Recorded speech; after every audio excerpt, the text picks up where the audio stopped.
Hello, and welcome back to the Stop Sexual Misconduct podcast, where we answer the questions that everyone wants to know. In this episode, I sit back down with Stephen Cooper, Managing Director of stopsexualmisconduct.co.uk, and we talk about company director responsibilities. By now, you should be aware of the Worker Protection Amendment of the Equality Act 2010, Act 2023. But do you know about this? Section 172 of the Companies Act 2006. If you're not aware, don't worry. We are here to educate on this notoriously difficult subject. So without further ado, let's get started.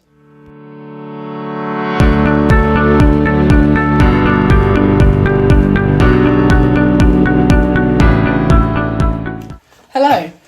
Hello, good afternoon. How are you? I'm very well, thank you. And yourself? I'm very good. Thank you very much for joining us again. You're welcome.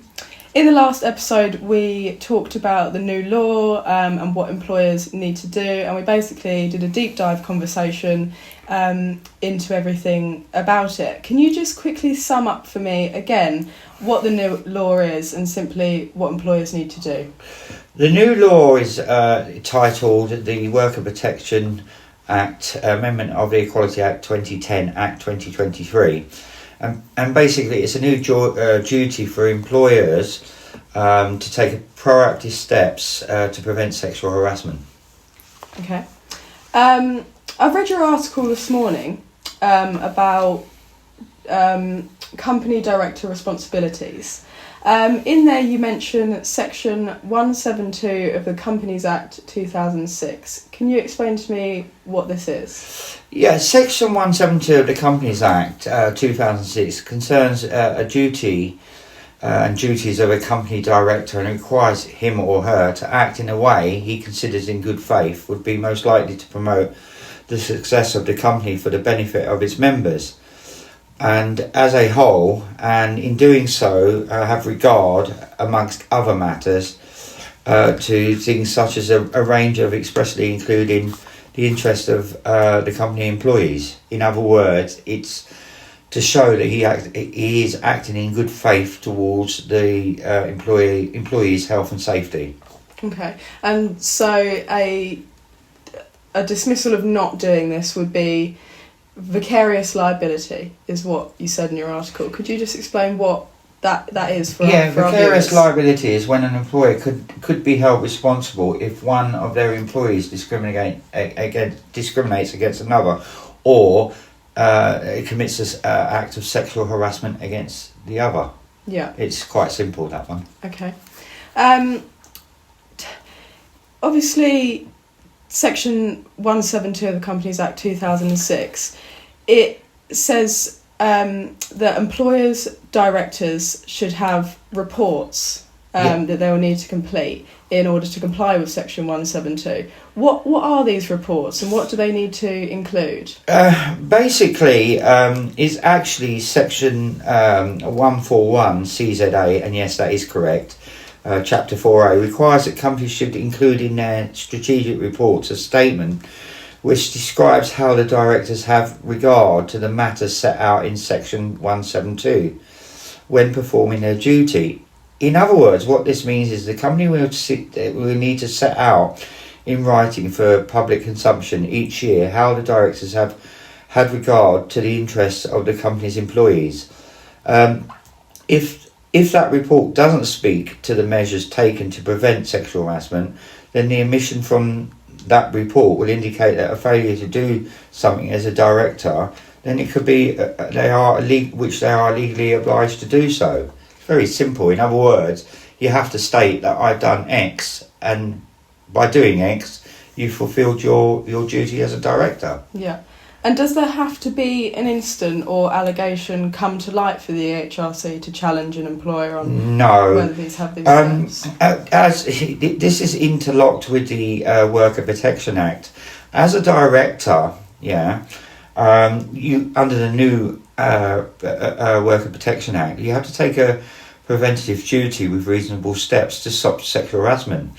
And there is an incident, or if there is an incident of harassment, whether or not any causal connection to the director's failure can be established, then compensation compensation award may be increased. In other words, this gets a little bit technical, but I'll try not to put it in too much legal jargon. The Equality and Human Rights Commission, will have a separate right to challenge the employer on the steps it has or has not taken. And simply answer to your question is this strictly applies even where there has been no incident or allegation of sexual harassment. Yeah, as an example, if they believe that something may happen or may have happened, the EHRC could use its powers to enter into a legally binding agreements. These are often known as Section 23 agreements and are legally enforceable, and they can be instigated in by court action to enforce that agreement. Okay. It's quite technical. Yeah. But if you dissect it down, it's not as technical as what you think it is. Okay. Okay. We brushed on it very lightly in the last episode. We didn't really get into it. But employers' liability insurance, not taking these steps, inevitably there will be implications. Well, again, this is all interlinked. It's amalgamation because how can I say this? Ignorance and incompetence, is a hindsight thing. So what we're saying is this is not in hindsight. You're aware of the new law. Again, I don't want to get too complicated, but the principal issue here is not the enforcement of Section 172 to make against individual directors. The burden of proof of their failure to have regard to an employee's interest and what they will be able to say in the S414 report of what they have done to protect the interests of the employees. If you adhere to all of these applicable laws, then you'll be in compliance with your statutory obligation. And what this means is this is where a preventative duty comes in. You've prevented it. And reasonable steps. Reasonable steps means, very simply put, that you have the right, correct, up-to-date, not copy and paste ones from the internet, policies and procedures.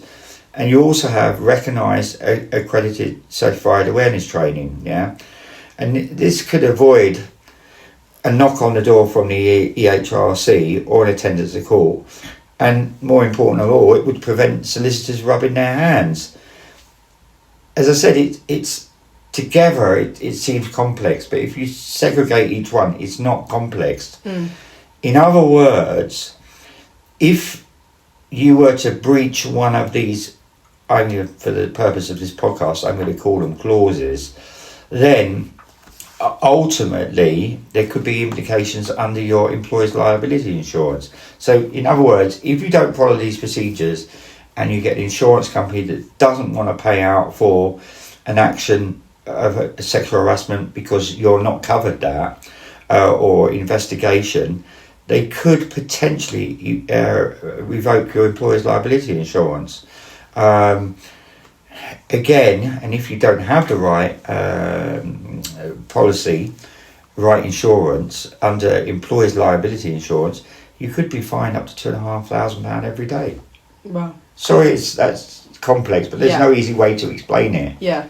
Okay. A employment solicitor would be able to advise you, but what they would mainly advise, they would be advising you on what the law says. They won't want to mishmash, but what I'm saying is if you went into court to a tribunal, the tribunal could mish-mash things. They could bring in one section for one section for another. Yeah. You didn't take a preventative duty, you didn't do this under Section 172, you didn't do that.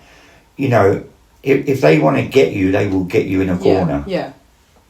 Okay.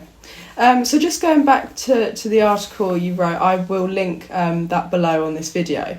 You mentioned that we should action against sexual harassment in a holistic way. Just for our viewers that aren't quite sure on what that means, can you just explain? Yeah, what that means basically is we shouldn't really make small changes based on compliance and liability. Yeah. Yeah. In other words, you're sailing very close to the wind by carrying out your legal obligations. Just that. You should go beyond that, yeah? Yeah. Avoidance is not enough. Yeah. Employers' liability insurance will only cover you for so much. What the insurance could say is, well, you actually broke the law because you didn't take preventative duty by doing the correct policies and procedures, and you didn't do the awareness training. So therefore, your policy is revoked. We're not going to cover you. Yeah.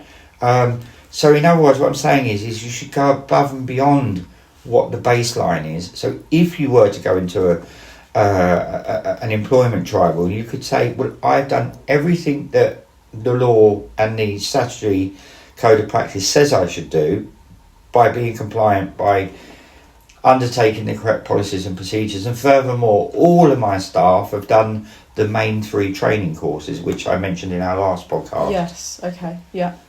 And just going back to the article again, there's a sentence at the start that says the duty to have regard to the interests of the company's employees. Can you just explain to me the what's included in that? Right. Well, what that basically means is the duty to have regard to the interests of company employees. We have the Health and Safety Act, 2008. Yeah. We have to make sure that staff are properly trained and feel safe. They're in a safe working environment, and that they very much like it covers the provision of minimum wages, what proper holidays should be, equal pay, the hours. So what that does is it's saying is that the prevention of sexual harassment is now part of that provision. Have regard to the interests of the company's employees. In other words, in 2008, when the Health and Safety Act came out, it was a very grey area. Yeah. After a few months it started, and people used to start to take notice. That's exactly what this act is. Yeah. But it's in relation to preventing and eradicating sexual misconduct as a whole within the workplace. Yeah, okay. So what do you think should happen, or what there should be, I won't use the word force, but to encourage an employer or director to take this preventative duty in reasonable steps and obviously do the report?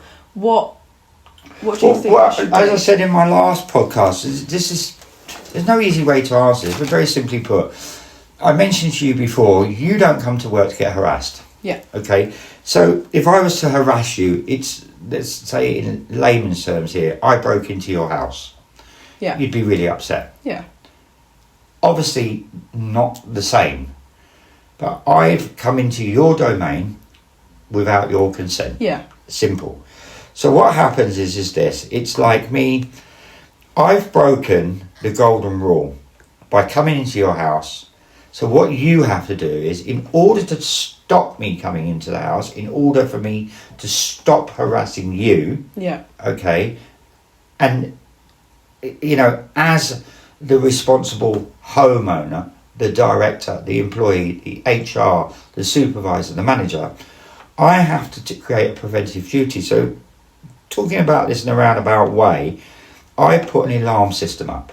Yeah. Okay. And that is a deterrent. Yeah. Okay. That will stop anyone harassing me. Yeah. Because I put it up. Yeah. Because the law says.